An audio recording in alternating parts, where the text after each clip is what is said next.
வணக்கம். இது கேள்விக்களம். கரூர் பரப்புரையின் போது நெரிசலில் 41 பேர் பலியான சம்பவம் தொடர்பாக சிபிஐ விசாரணை நடத்தி வருகிறது. சிபிஐ விடுத்த சம்மனை ஏற்று இன்று தனி விமானத்தில் தவேக தலைவர் திரு விஜய் டெல்லி சென்றிருக்கிறார். அவரிடத்தில் 7 மணி நேரம் விசாரணை நடந்திருக்கிறது. நாளைக்கும் விசாரணைக்கு வருமாறு அவர் கேட்டுக்கொள்ளப்பட்டிருக்கிறார். இன்னொன்று, அவர் நடித்த ஜனநாயகன் படத்திற்கு உயர்நீதிமன்றம் தடை விதித்திருக்கக்கூடிய சென்சார் தொடர்பான தீர்ப்பில் தடை விதித்திருக்கக்கூடிய நிலையில் உச்சநீதிமன்றத்திற்கு தயாரிப்பு நிறுவனம் சென்றிருந்தது.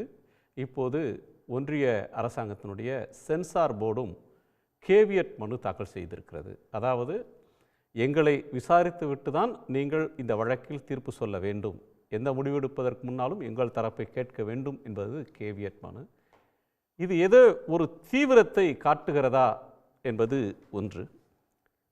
நெருக்கடிகள் விடாமல் துரத்துகின்றனவா, இது சட்டம் சார்ந்த நடவடிக்கை என்று பார்ப்பதா அல்லது அரசியல் அழுத்தத்தின் ஒரு பகுதி என்று கணிப்பதா என்று விவாதிக்கப் போகிறோம். நம்மோடு டெல்லியிலிருந்து பத்திரிகையாளர் திரு அரவிந்த் குணசேகரன் அவர்கள், அரசியல் விமர்சகர் திரு ராஜகம்பீரன் அப்பாஸ் அவர்கள், இந்திய கம்யூனிஸ்ட் கட்சியினுடைய திரு லெனின் அவர்கள், தமிழ்நாடு இளைஞர் கட்சியின் திரு எஸ் கோகுல் கிருஷ்ணன் அவர்கள், அரசியல் விமர்சகர் திரு ரமேஷ் சேதுராமன் அவர்கள். எல்லோருக்கும் வணக்கம். நான் அரவிந்தோடைய முதற் பார்வை கேட்கணும். சிபிஐ விசாரணை, கேவியட் மனு என்ன சொல்லுது அரவிந்த்? விஜய் ஒவ்வொரு பொது வெளியிலும் பொது கூட்டங்களிலும் பாசிச பாஜக என்பது தொடர்பான ஒரு வார்த்தைகளை பயன்படுத்தி வந்திருந்தார். அந்த வார்த்தைகளோட அர்த்தத்தை விஜய் தற்போது புரிந்து கொள்ள ஆரம்பித்திருக்கிறார் என்றுதான் தெரிகிறது. எனக்கு கிடைத்த தகவல் படி, நமக்கு கிடைத்த தகவல் படி, விஜய் நாளைய தினம் விஜய்க்கு சம்மன் வழங்கவில்லை என்றுதான் தெரிகிறது. விஜய் சார்பில் இது கோரிக்கையாக வைக்கப்பட்டதை ஏற்றுக்கொண்டு நாளைக்கு விஜய்க்கு சம்மன் வழங்கப்படவில்லை எனவும், பொங்கலுக்கு பிறகு மீண்டும் விஜய் விசாரணைக்கு அழைக்கப்படலாம் என்ற தகவல் தான் கிடைக்கப்பட்டிருக்கிறது. இன்றைய தினம் ஒரு சில கேள்விகள் விஜயிடம் கேட்கப்பட்டிருந்தது. முழுமையாக அந்த விசாரணையை தற்போது வரை முடிவடையவில்லை. ஆனால் பொங்கல் காரணமாக தற்போது அந்த விசாரணையானது ஒத்திவைக்கப்பட்டிருக்கிறது. பொங்கல் முடிந்து மீண்டும் அவர் அழைக்கப்படுவார். இது சிபிஐ விசாரணை தொடர்பான ஒன்று. ஜனநாயகன் படத்திற்கு சென்சார் போர்ட் சார்பில் இன்று மதியம் ஒரு கேவியட் மனுவானது தாக்கல் செய்யப்பட்டிருக்கிறது. பொதுவாக சென்சார் போர்டு இதுபோல ஒரு கேவியட் மனுவை தாக்கல் செய்து இதுபோல ஒரு இடைக்கால உத்தரவு கூட கிடைக்காமல் இருக்க வேண்டும் என்பதற்காக இதுபோல செயல்பட்டதை நான் இதுதான் முதன்முறையாக பார்க்கிறேன். ஜனநாயக பட தொடர்பான அந்த வழக்கு விசாரணையும் நாளை தினம் உச்சநீதிமன்றத்தில் பட்டியலிடப்படவில்லை. அதுவும் பொங்கல் முடிந்ததான் வரும் என்று எதிர்பார்க்கப்படுகிறது. எனவே அந்த பாசிச பாஜகவோ அல்லது உண்மையான அரசியலை, கள அரசியலை விஜய் தற்போது நேரடியாக எதிர்கொண்டு வருகிறாரோ என்ற கருத்து தான் என்னுடைய கருத்து. அரவிந்த், 2 விஷயத்த சொல்கிறீங்க. பாசிசம் அப்படின்னா என்ன அப்படின்னு முன்னாடி அவர் பேசினப்போ தெரிஞ்சிருக்காது. இப்போ தான் அவர் ஃபீல் பண்ணுவார், உணர தொடங்குவார் அப்படின்னு சொல்கிறீங்க. முதல் கேள்வி, ஒரு சாட்சியாக இந்த வழக்கில் அவர் விசாரிக்கப்படுறார். எஃப்ஐஆரில் அவர் பெயர் இல்லை. எஃப்ஐஆரில் மற்றவங்க பெயர் தான் இருக்குது, அண்ட் அதர்ஸ்ன்னு தான் இருக்குது. எஃப்ஐஆரில் திரு விஜய் பெயர் இல்லை. ஒரு சாட்சியாக விசாரிக்கிறாங்க. ஒரு 7 மணி நேரம் விசாரித்த பிறகும் இன்னும் விசாரிப்பதற்கு விஷயங்கள் இருக்குது அப்படின்னு கருதுகிறாங்களா? இன்னொன்று, கேவியட்டில் நீங்கள் பல ஆண்டுகளாக சுப்ரீம் கோர்ட்டை கூர்ந்து கவனிக்கிற ஒரு பத்திரிகையாளர், கவர் பண்ணியிருக்கீங்க. ஏதேனும் கேவியட்ன்றது பாதிக்கப்படுற தரப்பு தான் போய் போடுவாங்க, எங்களை கேட்காம நீங்களா ஒரு முடிவு எடுத்துடாதீங்கன்னு. இதில் சென்சார் போர்டு காட்டுற ஒரு சென்சிட்டிவான ஒரு எமர்ஜென்சியை, ஒரு அர்ஜென்சியை எப்படி புரிஞ்சுக்கிறது? முதல் கேள்விக்கு நான் பதில் சொல்லிடுறேங்க. விஜய்கிட்ட இதுதான் முதல் நாள் விசாரணை. அதவர்ஜுனா, புசியானந்த், அதே போல் சிடிஆர் நிர்மல்குமார், மதியழகன், இந்த 4வரிடமும் ஒரு 2-3 நாட்கள் தொடர்ந்து விசாரணையானது நடைபெற்றது. அவர்களிடம் கேட்கப்பட்ட கேள்விகளுக்கு அவர்கள் ஒரு சில பதில்களை கொடுத்திருக்கிறார்கள். அதே போல் தமிழக காவல்துறை அதிகாரிகளிடமும் ஒரு சில கேள்விகள் முன்வைக்கப்பட்டது. அவர்களும் அவர்களுடைய தரப்பு பதில்களை கொடுத்திருக்கிறார்கள். இந்த 2 பதில்களையும் ஆய்வு செய்த பிறகுதான் விஜய்க்கென ஒரு கொஸ்டினை தயாரித்து விஜயிடம் இன்று ஒரு சில கேள்விகளை முன்வைத்திருந்தார்கள். அது ஒரு பட்டியல், ஒரு நீண்ட பட்டியல், அந்த கேள்விகள் அதிகமாக இருக்கிறது. பொதுவாகவே சிபிஐ பொறுத்த வரைக்கும் ஒரே நாளில் இந்த மாதிரி கொஸ்டினிங்கை முடிச்சிட மாட்டாங்க. ஒரு நாளில் கொஸ்டின் பண்ணுவாங்க, அதில் அவர் கொடுக்குற ஆன்சரை மறுபடியும் கிராஸ் வெரிஃபை பண்ணுவாங்க, கம்பேர் பண்ணுவாங்க மற்றவர்கள் அவர்கள் கொடுத்த ஆன்சர்ஸோட கம்பேர் பண்ணுவாங்க. அதன் தொடர்ச்சியாக அடுத்தடுத்த நாள் சிபிஐனோட விசாரணை தொடரும். இதுதான் ப்ரொஃபஷனலாக சிபிஐ வந்து எப்பவுமே செய்து கொண்டு வருவார்கள். அதனால மீண்டும் விஜய்க்கு சம்மன் வழங்கப்படுகிறது என்ற ஒரு தகவல் வந்து நம்ம ஒரு ஆச்சரியத்துடனோ அல்லது என்ன ஒரு ஸ்ட்ரேஞ்சாக நம்ம இதில் பார்க்க வேண்டியதில்லை. அது ஒரு நார்மல் ப்ரொசீஜராக தான் நான் பார்க்குறேன். இன்றைய தினம் எவ்வளோ கேள்விகள் கேட்க முடிந்திருக்கிறோ அதுக்கு மட்டும்தான். அப்புறம் அடுத்த நாளில் மீண்டும் மற்ற கேள்விகள் கேட்பார்கள். இதோட ஃபாலோ அப் கொஸ்டின்ஸ் அதுக்கப்புறம் வரும். அதனால அடுத்த சம்மன் பொங்கலுக்கு அப்புறங்கிறதா நமக்கு தகவலாக கிடைக்கிறது. இரண்டாவதாக ஜனநாயகன் படத்தை எடுத்துக்கொண்டால் இந்த கேவியட் அப்படிங்கிறது நீங்கள் சொன்ன மாதிரி ஒரு படத்துக்கு சென்சார் போர்டு ஒரு கேஸ் ஃபைல் பண்ணணுமா அப்படிங்கிறது அதுலேருந்து நமக்கு தெரியுது எவ்வளோ சீரியஸாக இந்த கேஸை மத்திய அரசு கையாளுறாங்கன்னு நமக்கு தெரியுது. ஏன்னா கேவியட் ஃபைல் பண்ணால் உங்களுக்கு பெட்டிஷன் காப்பியை உடனடியாக சர்வ் பண்ணி ஆகணும். கேவியட் ஃபைல் பண்ணலைன்னா உங்களுக்கு ஆப்போசிட் சைடுக்கு நீங்கள் பெட்டிஷன் காப்பி சர்வ் பண்ண வேண்டிய அவசியம் கிடையாது. பட் கேவியட் ஃபைல் பண்ணங்காட்டி இப்போ சென்சார் போர்டுக்கு நீங்கள் கேவியட் பெட்டிஷன் காப்பி கொடுத்தாகணும். இரண்டாவது, இந்த வழக்கு விசாரணையின் போது நோட்டீஸே இல்லாமல் சென்சார் போர்ட் சார்பில் மத்திய அரசோட வழக்கறிஞர் அங்கே போய் நின்று ஆர்குமெண்ட் முன்வைக்கலாம். நோட்டீஸே தேவை கிடையாது. எனவே ஒரு ப்ரீஎம்ப்ட் பண்ணணும், ஏதாச்சும் ஒரு நம்மளோட தரப்பு ஆர்குமெண்ட்டே இல்லாமல் எக்ஸ்பார்ட்டேவா நம்மளோட வாதத்தையே கேட்காமலும் ஒரு உத்தரவு வந்துடக்கூடாது, இடைக்கால உத்தரவு வந்துடக்கூடாதுங்கிறக்காக தான் ரொம்ப கேர்ஃபுல்லாக உடனடியாக இந்த பெட்டிஷன் ஃபைல் பண்ணிட்டாங்கன்னு தகவல் வந்தோனையும் பெட்டிஷன் 11 மணிக்கு ஃபைல் பண்ணுறாங்க, மதியம் 2:30 மணிக்கு ஒரு கேவியட் ஃபைல் பண்ணுறாங்கன்னா சென்சார் போர்டு மத்திய அரசு இந்த கேஸை எவ்வளோ தீவிரமாக கையாளுறாங்கன்னு தெரியுது. எனவே எக்ஸ்பார்ட்டே ஆர்டர் நமக்கு தெரியாமல் ஒரு ஆர்டர் கூட வந்துடக்கூடாது அப்படிங்கிறக்காக நோட்டீஸே இல்லாமல் நம்ம அப்பியர் ஆகி அதை அப்போஸ் பண்ணணும், இந்த பெட்டிஷன் அப்போஸ் பண்ணணுங்கிறக்காக தான் இந்த கேவியட் ஃபைல் பண்ணப்பட்டதாக நான் பார்க்குறேன்.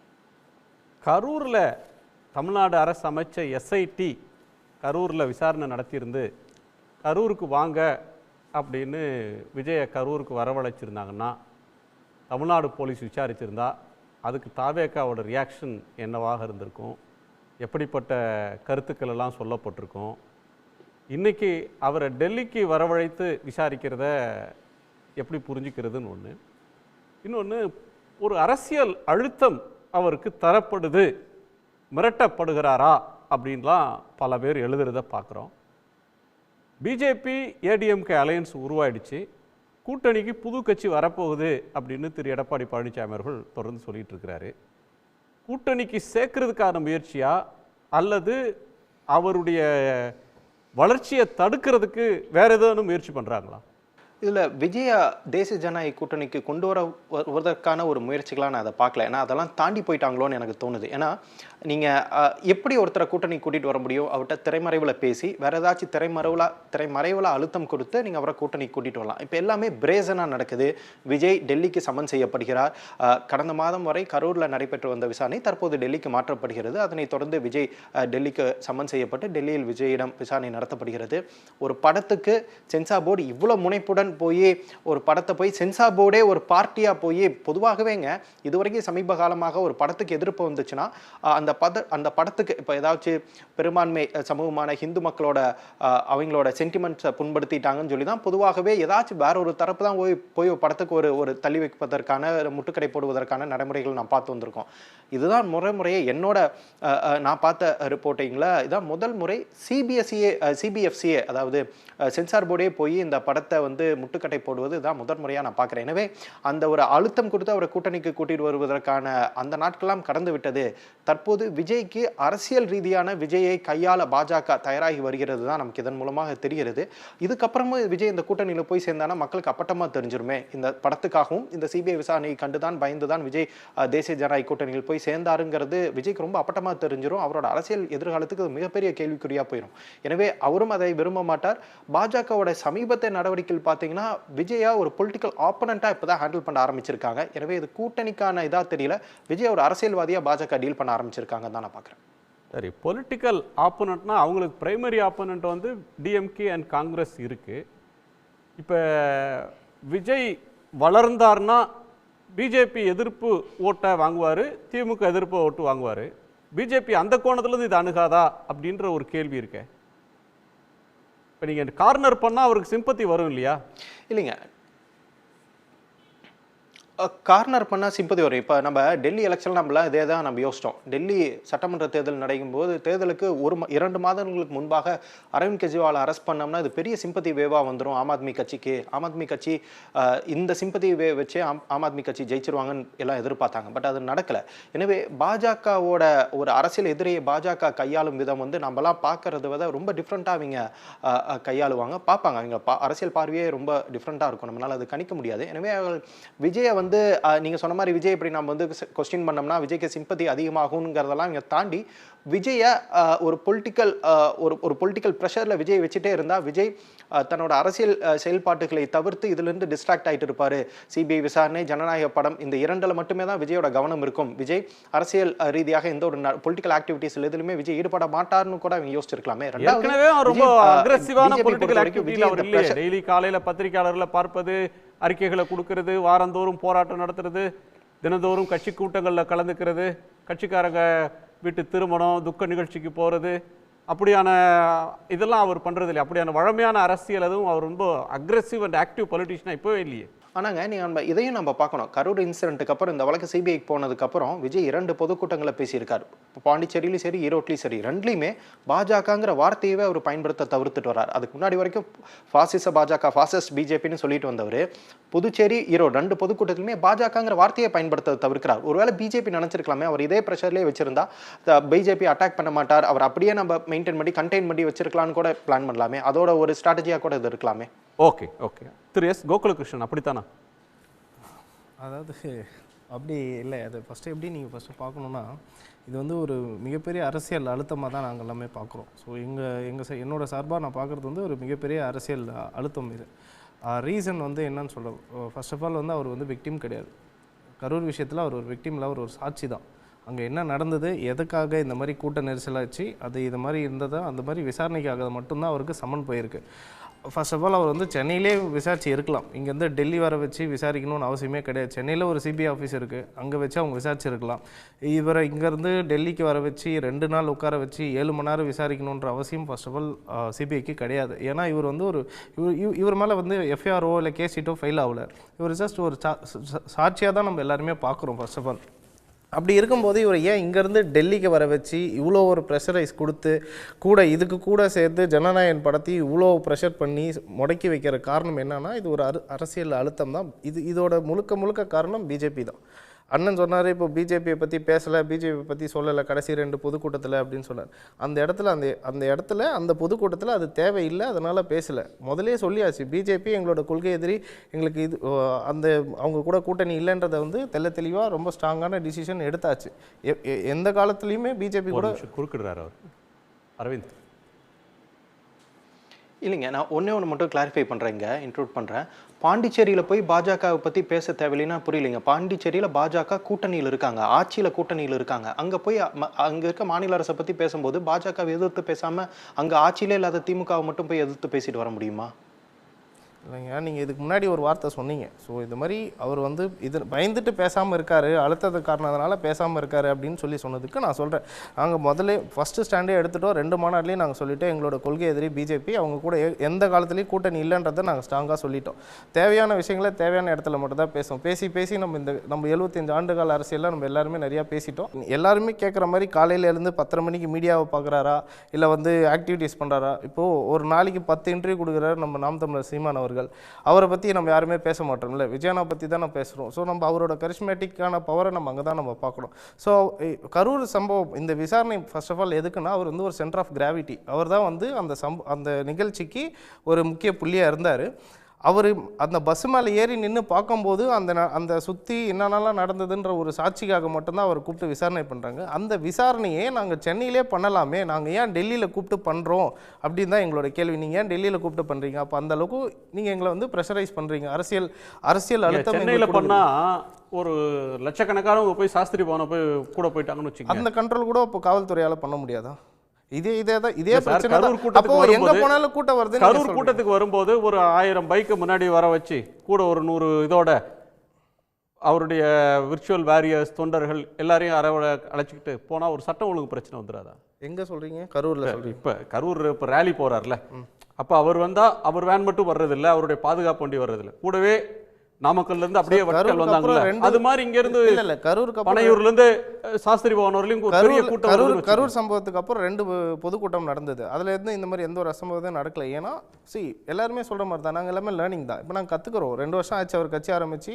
நீங்க எல்லாருமே வந்து விஜய் கட்சியில இருக்கவங்களாம் வந்து ஒன்றும் அரசியல் தெரியல, அரசியல் படுத்தணும்ன்றீங்க. ஓகே, நாங்க கத்துக்கிறோம். கத்துக்கிற டைம் எங்களுக்கு தேவை. ஸோ நாங்க கத்துட்டு இருக்கோம். இப்போ ஒவ்வொரு விஷயத்தையும் நாங்க மாத்திக்கிட்டு தான் இருக்கோம். அந்த பிரச்சனைக்கு அப்புறம் அவங்க டீம் ஒன்று போட்டாங்க. தாவேகா சார்பாக ஒரு சில குழுக்களை நியமிச்சாங்க. இவங்கள தான் வந்து வாலண்டியர்ஸாக இருப்பாங்க. இவங்க மெயின்டைன் பண்ணிப்பாங்க.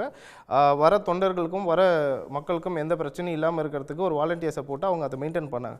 ஸோ இப்போது நம்மளோட டாபிக் என்னன்னு பார்த்தீங்கன்னா, நம்ம வந்து சிபிஐ விசாரணை பற்றி நம்ம பேசுகிறோம். ஸோ கரூர் சம்பவத்துக்கு இங்கேருந்து அவ்வளோ தூரம் கூப்பிட்டு விசாரிக்கணும் அவசியம் இல்லைன்றதை தான் என்னோட தாட். ஓகேங்களா? அதாவது இந்த பிரச்சனை ரொம்ப தெளிவாக இருக்குது. அதாவது பாஜக கொள்கை எதிரி, அரசியல் எதிரி திமுக. அரசியல் எதிரி மீது விழுகிற சாட்டையடிகள், அதன் மீது அள்ளி விழுகிற அவச்சொல்கள், கொள்கை எதிரி மீது எந்த காலத்துலையும் வரலை. இப்போ இந்த பிரச்சனையிலே கூட தமிழ்நாட்டில் பல அரசியல் நிகழ்வு நடந்திருக்கு. லட்சக்கணக்கான மக்கள் கூடின அரசியல் தலைவர்கள் பேச்சு நடந்திருக்கு, பெரிய விஷயம் நடந்திருக்கு. ஆனால் இந்த மாதிரி ஸ்டாம்பேடில் நெரிசலில் இறந்து போனது 2 சம்பவம் தான். ஒன்று, மகாமக குளத்தில் அன்றைக்கு முதலமைச்சராக இருந்த செல்வி ஜெயலலிதா அவர்கள் நீராட போன போது அந்த கூட்டத்தில் இதே மாதிரியான நிகழ்வாகி ஒரு துன்பையில் நடந்தது. அதுக்கு அடுத்து கரூரில் திரு விஜய் அவருடைய பரப்புரையின் போது நிகழ்ந்தது. இந்த விஷயத்தில் என்ன பார்க்கணும்னா, இன்றைக்கி விசாரணையும் அதை நோக்கி தான் போயிருக்கு. விஜய் வந்து மேலே இருந்து, நண்பரும் தான் சொல்கிறார், மேலே இருந்து பார்த்துக்கிட்டு இருக்கார். அப்போ அங்கே ஒரு பிரச்சனை இருக்குதுன்னு தெரியுது, தண்ணி கொடுன்னு சொல்கிறாரு, ஆம்புலன்ஸுக்கு வழி விடுங்கன்றாரு, இதெல்லாம் இருக்குது. இப்போ இதெல்லாம் இருக்கிறப்போ திடீர்னு அடுத்த நாள் பேட்டி வர்ற போது என்ன சொல்கிறாரு, இது திட்டமிட்டு காவல்துறைக்கு நன்றியும் சொன்னார். அப்புறம் திட்டமிட்டு இது வந்து காவல்துறையும் திமுகவும் செய்த, ஆட்சியர்களும் செய்த கொடூரம் அப்படின்லாம் பேச ஆரம்பித்தாங்க. இன்னும் சொல்லப்போனால் ட்விட் போட்ட விஷயங்கள்லாம் நீங்கள் எடுத்து பார்த்தீங்கன்னா தெரியும். அப்போ ஒரு தலைமை அப்படின்னா எல்லாம் கற்றுக்கிற விஷயம் இல்லை, இதெல்லாம் கற்றுக்கிட்டு தான் அரசியலுக்கு வரணும். என்னென்னா இது வந்து சினிமா பாணியில் நடக்கிற ஒரு விஷயம் இல்லை. சினிமா துறையிலேருந்து நிறைய தலைவர்கள் அரசியலுக்கு வந்திருக்காங்க. நீங்கள் எடுத்து பார்த்தீங்கன்னா திராவிட இயக்கங்களில் நிறைய பேரை, அண்ணாவிலிருந்து வரிசையாக சொல்லலாம், எம்ஜிஆர், செல்வி ஜெயலலிதா வரலையும். ஆனால் அப்பையும் இந்த க்ரௌட் புல்லிங் இது இருந்துச்சு. ஆனால் எப்படி மேனேஜ் பண்ணாங்க? அப்பையும் தன்னுடைய பாதுகாப்பு என்று வருகிற போது 4-5 பேர் வச்சுவாங்க. பொதுக்கூட்ட ஒழுங்கை செய்வதற்கான தொண்டர்களை வைத்திருந்தாங்க. இங்கே உங்களுக்கு உங்களுடைய பாதுகாப்புக்கு 20 பேரை வச்சுருக்கிறீங்க, கருப்பு யூனிஃபார்மில் நிறுத்தியிருக்கிறீங்க. ஆனால் மக்களுடைய பாதுகாப்புக்கு, அதுவும் 12 மணிலேருந்து வெயிட் பண்ணிகிட்டு இருக்கிற குழந்தைகளோடு இருக்கிற ஆண்களை கூட விடுங்க, பெண்களுடைய பாதுகாப்புக்கு, குறிப்பாக குழந்தைகளோடு இருக்கிற தாய்மார்களுடைய பாதுகாப்புக்கு எப்படி நம்ம யோசிக்காமல் போனோம்? இப்போ தான் நாங்கள் கற்றுக்குறோம், அதுக்கு பிறகுலாம் அந்த இன்சிடென்ட் இல்லையேன்றாரு. ஒரு 2 விஷயம் இருக்குது. இப்போ வந்து காத்திருந்தாங்க, பல மணி நேரம் காத்திருந்ததுனால டீஹைட்ரேஷனில் தான் நிச்சயமாக இறந்தாங்க. அதுதான் வந்து பிரைமரி ரீசன்றது தான் போஸ்ட்மார்ட்டமில் சொல்கிற தகவல். இன்றைக்கி சிபிஐ விசாரணைக்கு ஆன் டைமுக்கு போகிறவங்க அன்னைக்கு கூட்டத்துக்கு ஆன் டைமில் போயிருந்தா இந்த சம்பவம் நடந்திருக்காதே அப்படின்னு ஆர்கியூ பண்ணுறவங்களும் இருக்கிறாங்க. பட் திரு கோகுலகிருஷ்ணன் சொன்ன ஒரு பாயிண்ட், டெல்லிக்கு ஏன் கூப்பிட்டு விசாரிக்கிறாங்க? அது வந்து ஒரு தேவையில்லாதது, ஒரு ஹராஸ்மெண்ட், ஒரு ப்ரெஷர், ஒரு பொலிட்டிக்கலாக அழுத்தம் கொடுக்குறாங்க அப்படின்றார். எனக்கு சிபிஐ ப்ரொஃபஷன்ஸில் வந்து டிஃபென்ஸ் இருந்திருக்கு, அதில் நிறைய முரண்பாடுகள் உள்ள விசாரணை முறையெல்லாம் இருக்குதுங்கிறது உண்மை தான். ஓரளவுக்கு ப்ரொஃபஷனலிசம் உள்ள ஒரு அமைப்பாகவும் நான் பார்க்குறேன் இந்த விசாரணை அமைப்பை. அடிப்படையில் முதல்கட்ட விசாரணை சென்னையில் நடந்தது. அப்போ விஜய் அழைக்கப்படலை, ஆனால் அதில் எஃப்ஐஆரில் இருக்கிற பேர்களில் உள்ளவர்களெல்லாம் அழைக்கப்பட்டார்கள். 2வது முறை டெல்லிக்கு அழைக்கிறாங்க. அப்போ அந்த 2ஆம் கட்ட விசாரணை அது. இப்போ இந்த விசாரணையும் எடுத்தோம் கவிழ்த்தோன்னு இல்லை, விஜய் கேட்டுக்கிட்டதுக்கு இணங்க அடுத்து பொங்கல் ஹாலிடேஸ் வருது, அதற்காக விட்டுட்டு மீண்டும் கூப்பிட்றேன்றாங்க. அப்போ விசாரணையில் நாம் அப்படி சொல்ல முடியாது. ஆனால் அதே நேரத்தில் இந்த சிபிஐ தமிழ்நாட்டினுடைய காவல்துறை மீது நம்பிக்கை இல்லை என்று சொல்லி சிபிஐ கேட்டது நீங்கள் தானே. இப்போ டெல்லியில் விசாரிக்கிறாங்கன்னா அவங்களுக்கு ஹெட் ஆஃபீஸ் எங்கே? அங்கே தானே. இது கேம்ப் ஆஃபீஸ் தான் இங்கே சென்னையில் இருக்கிறது. அப்போ பல அசம்பாவிதங்களை அவங்க சந்திக்காமல் நேரடியாக விசாரணைக்கு அங்கே இருப்பது சரின்னு நினைக்கிறாங்க. சிபிஐ விசாரணை தமிழக வெற்றி கழகத்தால் கேட்கப்படவில்லை, அதை தயவுசெய்து புரிஞ்சுக்கோங்க. தமிழக வெற்றி கழகம் சிபிஐ விசாரணையை கேட்கல. தனி நீதிபதியோட விசாரணை சுப்ரீம் கோர்ட் மூலயமா மட்டும்தான் வேணும்னு தான் நாங்கள் கேட்டோம் சார். சிபிஐ விசாரணைன்றது கேட்கல. நீங்கள் வந்து சிபிஐ விசாரணை நீங்கள் தான் கேட்கணுன்றீங்க, அப்புறம் சிபிஐ கூப்பிட்டா அப்படின்னு கேட்குறீங்க. அது அது அது ஒன்று தெளிவுபடுத்திக்கிறதுக்காக சரி, இப்போ குறுக்கிட்டேன். சுப்ரீம் கோர்ட்டு மேலாண்மையில் விசாரணை நடந்தா கூப்பிட்டா சுப்ரீம் கோர்ட் எங்கே இருக்கு? டெல்லியில் தானே இருக்கு. ஐயா நான் போய் கேட்குறேன், தானே அவர் ஆகணும். விக்டிம் இல்லை, அவர் வந்து ஒரு சாட்சி. அது ஒரு சென்னையில் காரணமா சிபி சொல்ல ஆஃபீஸ் முடியாது. இருக்கு. என்னுடைய இது என்னன்னா, இது விசாரணையின் ஒரு போக்கு. கரூரில் விசாரிக்கலாம், அடுத்து சென்னையில் கூப்பிடலாம். தமிழ்நாட்டு காவல்துறையை சொல்கிறேன். கரூரில் ஏன் விசாரிக்கலன்னு கேட்க முடியாது. அது மாதிரி தான் சிபிஐயை பொறுத்தவரை அவர்கள் எடுக்கிற ஒன்று இங்கேயும் விசாரிக்கலாம், அங்கேயும் விசாரிக்கலாம். பொலிட்டிக்கலா பிரஷர் கொடுக்குறாங்க. அதை நான் சொல்ல வரேன். பொலிட்டிக்கலா ப்ரெஷரா கொடுக்குறாங்களா, இதற்கான நோக்கம் என்ன, அதுக்கு பல விஷயம் இருக்கு. ஏன்னா பாஜக ஒரு பாசிச இயக்கம் என்று சொன்னோம். நீங்கள்லாம் கிண்டடிச்சிங்க பாயசம் பாசிசம்னு. இது பாயசமா அது பாசிசமானு இப்போ தெரியுதா? ஜனநாயக நிறுவனங்கள் அத்தனையும் துவம்சம் பண்ணிட்டு முறைமைகளுக்கு எதிராக ஒரு ஆட்சி அதிகாரத்தை பண்ணுறாங்க. இடி ரைடு விட்ட போதெல்லாம் நாங்கள் துடித்தோம். எதுக்கு துடித்தோம்? இது வந்து தவறாக அரசியல் காரணங்களுக்காக பயன்படுத்தப்படுது. குறிப்பாக எதிர்க்கட்சி தலைவர்களை பழிவாங்குவதற்காக பயன்படுத்தப்படுது. பொய்யும் புனைச்சுருட்டுமே அடிப்படையாக வச்சிருக்கு. ஒரு தலித் விவசாயி சேலத்தில் 500 ரூபா பணம் வச்சிருந்தார். அவர் மீது இடி ரைடு. என்னென்னு பார்த்தாக்க நிலத்தை அபகரிப்பதற்கு என்ற செய்தி வந்தது. இதே நம்ம தொலைக்காட்சியெல்லாம் விவாதித்தோம். அப்போ இந்த மாதிரி ஒரு முறைகேடான முறையில் இடி போன்ற அமைப்புகள், ஐடி போன்ற அமைப்புகள் பயன்படுத்தப்படுகிறது. இது மிக மோசம். இதுதான் பாசிசம். என்ன ஜனநாயகத்தை மீறி ஜனநாயகத்தை அழித்தொழிக்கிற வேலை செய்வதுதான் பாசிசம் என்ற புரிதலை தான் நாங்கள் சொன்னபோது அதை நீங்கள் ஏற்றுக்கொள்ளவில்லை. இன்றைக்கி அது இப்போ நேரடியாக சாட்சியாக உங்களுக்கு தெரியுது. இப்போ அவர்கள் என்ன அழுத்தம்? ஒன்று, தமிழ்நாட்டில் தான் சார்ந்திருக்கிற அணி அதற்கு ஆதரவாக விஜய் வர வேண்டுமா என்கிற அழுத்தம் இருக்கலாமா? இருக்கலாம். இன்னொன்று என்ன, திமுக வரக்கூடாது, அதனால் திமுகவினுடைய வாக்கு வங்கியிலேருந்து ஓட்டை போடுவதற்கு இதை விஜயை பயன்படுத்தலாமா, சிறுபான்மை வாக்கை எப்படியாவது கொஞ்சம் அதில் துடைத்தெடுக்கலாமா என்கிற ரீதியில் நீங்கள் அணுகிறீங்க. அப்போ பாஜக பல காரணங்களை முன்னிட்டு அது செயல்பட்டு கொண்டிருக்கிறது. அதற்காக ஜனநாயக நிறுவனங்களை பயன்படுத்திக்கிட்டு இருக்குது. அப்பட்டமாக தெரியுது. அப்படி எதிர்த்து போரிட்ட போதெல்லாம் ஒரு சின்ன விமர்சனத்தை கூட செய்யாத நீங்கள் இன்னைக்கு அரசியல் அழுத்தம்னு சொன்னால் எல்லாருக்கும் வர்ற போது அது தக்காளி சட்னி தனக்கு வந்தால் ரத்தம்னு வராதா? இப்போயும் நான் வரவேற்கிறேன். அப்படி நீங்கள் கருதுனீங்கன்னா அதை வரவேற்கிறேன். ஜனநாயக ரீதியாகத்தான் எல்லாமே நடைபெறணும். அப்போ அந்த முறைமைகளில் விசாரணை அமைப்புகள் மேற்கொள்ள வேண்டும் என்பதை நாங்களும் உடன்படுறோம். ஆனால் என்ன செய்யுதுன்னா, நீங்கள் அந்த படத்தை பாருங்கள். படத்தில் என்ன விஷயம்? இப்போ ஜனநாயகன் அதுக்கு நீங்கள் நிறைய சொன்னீங்க, விளக்கங்கள் சொல்லியிருக்கிறீங்க. ஆனால் சென்சார் போர்டு, தொடர்ந்து சென்சார் போர்டு இந்த பிரச்சனை வருது. நல்ல படங்களை சர்வதேச திரையிடலில் கேரளாவில் 2 படங்கள் தேர்வாகியிருந்தது. அதற்கு தடை செய்தது. அதே மத்திய அரசே தடை செய்யுது. அப்போ கலை இலக்கிய வடிவங்களில் கூட தனது சித்தாந்தத்தை, தனது பிம்பத்தை வடிவமைப்பதற்கு தொடர்ச்சியான செயல்பாட்டில் இருக்குது. காஷ்மீர் ஃபைல தேசிய விடுமுறை விட்டு எல்லாரையும் பார்க்க சொல்கிறான். கேரளா ஃபைல தேசிய விடுமுறை, பாஜக ஆளுகிற மாநிலங்கள்லாம் விடுமுறை விட்டு எல்லாம் பார்க்க சொல்கிறான். சர்வதேச அளவில் தணிக்கைகள் இருக்கு பாருங்க. சினிமா துறை சம்பந்தமான இதை பற்றி அவர்களே கண்டித்த போதும் கூட ஒரு பிரச்சார, இன்னும் சொல்ல போனால் வெறுப்பை கக்குகிற படங்களை தமிழ் இந்தியாவில் நீங்கள் பரப்புனாங்க. அப்போயெல்லாம் நீங்கள் பேசலை. அப்போ நீங்கள் கேட்டிங்கன்னா அப்போ நாங்கள் கட்சியை தோக்கலைன்னு சொல்லலாம். ஆனால் உண்மை அது இல்லை. அதுக்கு பிறகு நீங்கள் பேசலை. இன்னைக்கு அதே தணிக்கைத்துறை தான் ஜனநாயகனுக்கு வருது. ஜனநாயகத்துக்கு வரும்போது நாங்கள் என்ன சொல்கிறோம்? ஜனநாயகன் படத்தை உடனடியாக நீங்கள் வெளியிட வேண்டும் என்று கேட்கிற போது அதற்கான கால அவகாசத்தோடு நீங்கள் விண்ணப்பிச்சிருக்கிறீங்களா? இது நீதிமன்றத்தில் இருக்குது. நீதிமன்றத்தில் சொல்ல போகிறீங்க, அவங்களும் கேட்க போகிறாங்க. அப்போ என்ன விஷயம்னா, ஒரு படம் ஒரு தணிக்கை என்று வருகிற போது தணிக்கைங்கிறது இருக்கு, அதில் இருக்கிற சில அபரேஷன்ஸை எடுத்துட்டு வெளியிடணுங்கிறதுக்காக தான். ஆனால் வெளியிட மறுப்பதே ஒரு தணிக்கையா என்று வருகிற போது இங்கே பிரச்சனை வருகிறது. தணிக்கைக்கு பதிலாக முடக்கல் நடக்குது. அதான் சொல்ல வரேன். திரு ரமேஷ் சேதுராமன், முடக்க பார்க்குறாங்க, அழுத்தம், டெல்லிக்கு கூப்பிடணுமா, வெறும் சாட்சியாக தானே விசாரிக்கிறாங்க, இப்படி பல கருத்து. உங்க கருத்து இதில் என்ன? இல்லை, நம்ம வந்து இந்த விவகாரத்தில் வந்து அரவிந்த் பேச ஆரம்பிக்கும் போதே பாசிசம்னா என்ன தெரிஞ்சிருக்கும் அப்படின்னு முன்னாடியே வந்து அவர் வந்து ஒரு ஃபைனல் இது ஜட்ஜ்மெண்ட், அதாவது பிஃபோர் ட்ரையல் ஜட்ஜ்மெண்ட் இஸ் ரிட்டர்ன்ற மாதிரி, அந்த மாதிரியாக ஒரு இது சொல்வது சரியாங்கிற ஒரு மிகப்பெரிய கேள்வி. அதுவும் வந்து ஒரு சீசன்ட் ஜேர்னலிஸ்ட் அப்படிங்கும்போது அவர் வார்த்தைகளை வந்து இது மக்கள் சொல்கிறாங்கன்னு சொன்னால் கூட பரவாயில்ல, தன் சொந்த கருத்தாவே இப்படித்தான் நடந்துப்பாங்கங்கிற மாதிரி சொல்கிறதுங்கிறது எந்த அளவுக்கு சரின்னு எனக்கு புரியல. அடுத்த முக்கியமான விஷயம், சிபிஎஃப்சி போய் எந்த இதுவரையும் இந்திய வரலாறுல CBFC central board of film certification censor board வரலாறுல சுப்ரீம் கோர்ட்ல ஒரு கேஸ்ல கேவியட் போட்ட வரலாறு உண்டா சார்? எந்த படத்துக்காவது எங்களை கேட்காம ரிலீஸ் பண்ணிடாதீங்க அப்படின்னு கேட்ட வரலாறு உண்டா? ஓகே சரி. ஒரு அப்படி இருக்கும்போது அந்த பாசிசம் அப்படின்னு ஒரு உச்சகட்ட ஒடுக்குமுறைக்கு போறாங்க அப்படின்ற விமர்சனம் வரத்தானே சார் செய்யும். இல்லைங்க, அதே மாதிரியான ஒரு தாக்குதல் கொண்டு வந்திருக்கணும். அப்படி கொண்டு வரலைங்க. அவர் சொல்லி முடிச்சு ரமேஷ். இல்ல சகோதர இல்ல அமைதி பேசியிருக்கேன். நீங்க அடுத்த ரவுண்டு நான் நிச்சயமா நீங்க பேசும்போது நான் கேட்கிறேன். அதாவது நீங்க கவனிக்க வேண்டிய ஒரு முக்கியமான விஷயம் என்ன அப்படின்னாக்கா, பராசக்தி படமும் இந்த சமயத்துல ரிலீஸ் ஆகுது.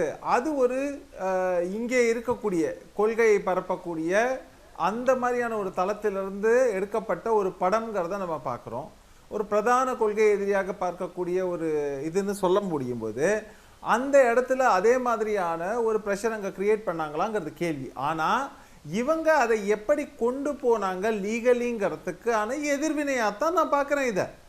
இதை உடனே கொண்டு போயிட்டு இல்லை இது அரசியல் பழிவாங்கும் நடவடிக்கைன்னு சொல்றது எந்த வகையில் சரின்னு எனக்கு புரியலை. ரெண்டாவது விஷயம், சரி நம்ம இந்த கரூர் விவகாரத்துக்கு வருவோம். கரூர் விவகாரத்தை பொறுத்தவரை இங்கே நடந்த விஷயங்களும் அதை தொடர்ந்து விஜய்க்கு கொடுக்கப்பட்ட அழுத்தமும் என்னங்கிறது எல்லாருக்கும் தெரியுங்கிறதுனால விஜய் தரப்புல கேட்டுக்கொண்டதன் அடிப்படையில் தான் அடுத்தது பார்த்தீங்கன்னா இந்த சிபிஐங்கிறது விஷயம் எப்படி உள்ள வந்ததுங்கிறது எல்லாருக்குமே தெரியும். அப்படி இருக்கும்போது இன்னைக்கு அப்ப நம்ம பக்கத்துல இருந்து இந்த இது நழுவி போயாச்சு. இப்போ அதனால அந்த பக்கம் போனதுனால இப்ப நம்ம அந்த பக்கத்தை குற்றம் சுமத்துவோம்னு சொல்ற மாதிரியான ஒரு முன்னெடுப்புங்கிறது எந்த அளவுக்கு சரிங்கிறது எனக்கு புரியல. இன்னொரு விஷயம், ஐ திங்க் குணா நீங்க ஒரு கரெக்டான ஒரு வாதத்தை வச்சீங்க. அது என்னன்னா, இங்க நீங்க அவரை விசாரிக்கிறீங்க, அது கரூர்ல விசாரிப்பதாக இருக்கட்டும் இல்லைன்னா சென்னையிலே விசாரிப்பதாக இருக்கட்டும் அப்படின்னாக்க ஒன்றும் இல்லை, அவர் ஓட்டு போடுறதுக்கு வீட்டை விட்டு வெளியில் வந்தாலே அதோ வருகிறார், வந்து விட்டார், சைக்கிளில் போகிறார். சைக்கிளில் பார்த்தீங்கன்னாக்கா அவர் சிகப்பும் கருப்புமான சைக்கிளில் தான் அவர் ஓட்டு போடுறார் அப்படின்னா அவர் திமுகவுக்கு ஆதரவாகத்தான் ஓட்டு போடுங்கன்றதை சொல்லாமல் சொல்கிறார். இப்படிங்கிற மாதிரியான வாதங்கள்லாம் கடந்த காலங்களில் வைக்கப்பட்டது. அவர் சைக்கிளை சேஸ் பண்ணி கொண்டு எவ்வளவு ரசிகர் பட்டாளம் பைக்கிலையும் சரி இதுலேயும் எப்படி போனாங்கன்னு பார்த்தோம். அது மட்டும் இல்லாமல் இந்த ரீசன்ட் டைம்லயே கூட அவர் வெளியில போகும்போது அவர் வண்டியை சேஸ் பண்ணி ஒரு சேஃப்டி இல்லாம, இது விஜய்க்கு மட்டுமல்ல மற்ற நடிகர்களுக்கும் குறிப்பா சொல்லணுமா அஜித் போன்றவர்களுக்கும் எப்படியெல்லாம் சேஸ் பண்ணி போறாங்க, ஒரு சேஃப்டியை ஃபாலோ பண்றதில்ல. இந்த மாதிரியான விவகாரங்களையும் நாம் பார்த்தோம். அப்படி இருக்கக்கூடிய சூழல்ல இங்க சிபிஐ என்னும் இது அவங்களுடைய ஹெட் குவார்ட்டர்ஸ்ங்கிற டெல்லியில கூப்பிட்டு அவங்க விசாரணை நடத்துவதுங்கிறது எந்த விதத்திலும் தவறா அப்படிங்கிற ஒரு மிகப்பெரிய கேள்வி இருக்கு. இன்னொரு விஷயம், இரண்டாம் கட்ட தலைவர்களையுமே சும்மா இங்க விசாரிக்கலையே, அவங்களையுமே பல பேரை அங்க கூப்பிட்டு தான் விசாரிச்சிருக்காங்கிறதையும் நம்ம பார்க்கிறோம். இப்படி இருக்கக்கூடிய சூழல்ல வச்சுதான் விசாரிக்கணும், அவரை தமிழ்நாட்டில் தான் விசாரிக்கணும், சென்னையிலேயே விசாரிக்கணும், பனையூர்லயே விசாரிக்கணும், பனையூர்லையும் அவரோட பங்களாக்குள்ள விசாரிக்கணும், அவர் பங்களாக்குள்ளையும் அவர் உட்கார்ந்து இருக்கக்கூடிய பெட்ரூமுக்குள்ள இருந்து தான் விசாரிக்கணும்னு சொன்னா இதெல்லாம் எந்த வகையில நியாயம்னு எனக்கு புரியல. ஒரு சாட்சி